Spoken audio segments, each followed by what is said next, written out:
सूरत अल-बकरा आयत 141 का 145 उर्दू तर्जमा। शुरू करता हूँ अल्लाह पाक के बाबरकत नाम से जो बड़ा मेहरबान और निहायत रहम वाला है। ये उम्मत गुजर चुकी है, इसका हिस्सा वो है जो उसने किया है, और तुम्हारा हिस्सा वो है जो तुम करोगे, और खुदा तुमसे उनके अमाल के बारे में कोई सवाल नहीं करेगा। अनकरीब अहमक लोग ये कहेंगे कि इन मुसलमानों को उस क़िबला से किसने मोड़ दिया है जिस पर पहले कायम थे।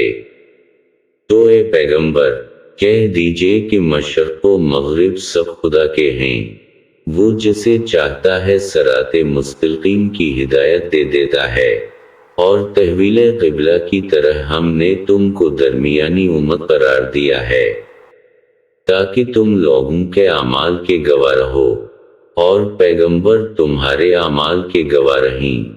और हमने पहले क़िबला को सिर्फ इसलिए क़िबला बनाया था कि हम ये देखें कि कौन रसूल का इत्तिबा करता है और कौन पिछले पांव पलट जाता है।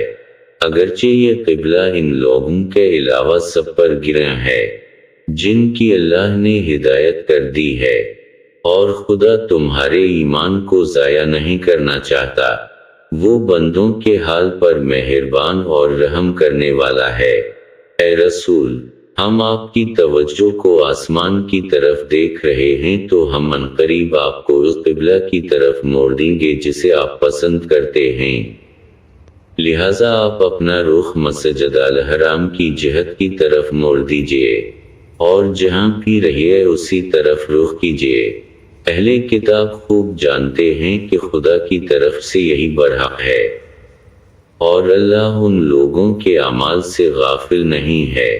अगर आप उन अहले किताब के पास तमाम आयतें भी पेश कर दें कि ये आपके क़िबला को मान लें तो हरगिज़ ना मानेंगे, और आप भी उनके क़िबला को ना मानेंगे, और ये आपस में भी एक दूसरे के क़िबला को नहीं मानते।